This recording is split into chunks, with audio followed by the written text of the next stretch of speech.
Your brand new iPhone deserves the best protection, and the iLune 3-Pack Screen Protector Plus 3-Pack Camera Lens Protector has you covered. Don't take risks with your iPhone. Click the link in the video description to shop now on Amazon. Man obsessed with Southport killings stabbed girl, 9, in the neck as she played on stairwell outside his home. A man obsessed with child murders and inspired by the Southport attacks stabbed a 9-year-old girl as she played outside his home. Jordan Wilkes, 29, had searched numerous YouTube videos and podcasts on such atrocities leading up to the attack in Bournemouth. These included the killing of the 3 girls at a dance class in Southport last year, the murder of James Bulger, and several American high school massacres. Hours before the attack, he watched a video on Aiden Fucci, who murdered a 13-year-old American schoolgirl by stabbing her 114 times, Bournemouth Crown Court heard. Just 3 weeks after the Southport killings, Wilkes, victim, had been playing with a friend on the stairwell outside his flat in Christchurch, Dorset. Fueled by thoughts of fulfilling a sick fantasy, he opened his door and stabbed the girl 3 times in the neck, shoulder and knee with a penknife without saying a word. Luckily, she and her friend managed to flee to the safety of another flat. The horrific wounds to the girl's shoulder and knee were so deep the bone could be seen, but she was thankfully able to make a full recovery.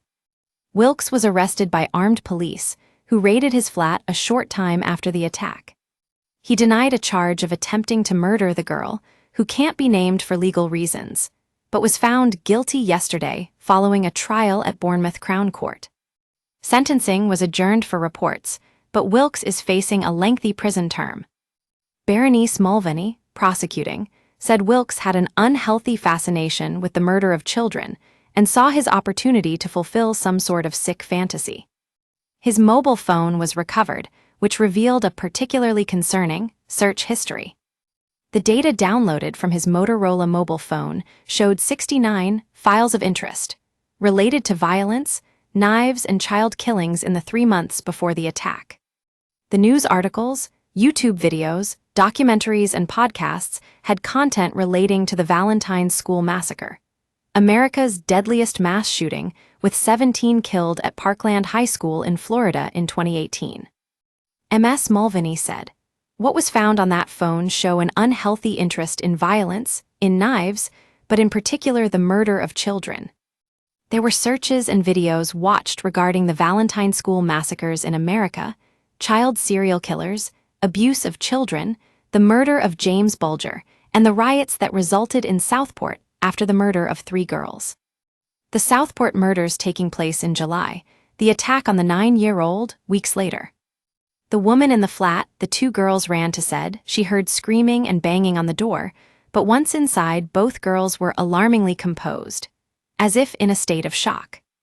While treating the girl's neck injury, the woman became aware of blood dripping on the floor and then saw a large wound to the chest. She said, "As I moved her top, I saw a huge gash to her shoulder. I could see down to the bone. It was long and wide, like it had been pulled open or ripped." Forensic pathologist Dr. Richard Shepard told the court the girl had a 2 cm long neck wound and an 8 cm gash above her collarbone. He said the chest wound was deep and would have likely resulted in serious injury or death if it had damaged any of the underlying area. He also added that he had seen many deaths in his career from a single stab wound, and the outcome is dependent on chance, not the control of the assailant. Wilkes will be sentenced in April,